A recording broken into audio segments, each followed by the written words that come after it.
Je m'adresse à toi qui te dis disciple de Jésus-Christ. Est-ce que tu es baptisé par immersion? Le Seigneur nous a dit dans Matthieu et fait de toutes les nations des disciples, les baptisant au nom du Père, du Fils et du Saint-Esprit, et enseignez-leur tout ce que je vous enseignais. Nous sommes dans une génération où les personnes baptisent des gens avant de les enseigner. Je vous assure, ce n'est pas la parole de Dieu. Ce n'est pas la parole de Dieu. On a renversé. Le Seigneur sait ce qu'il est en train de faire avant de dire baptiser, avant d'enseigner.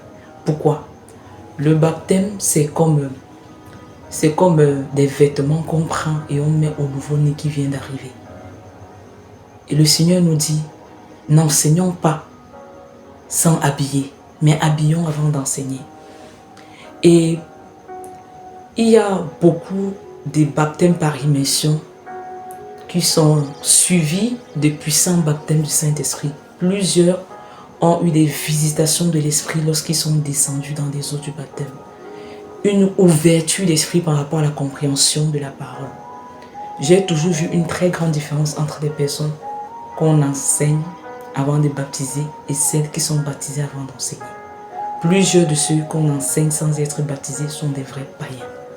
Mais plusieurs qui sont entrés dans les eaux, parce que le baptême par immersion, c'est un signe visible de notre conversion.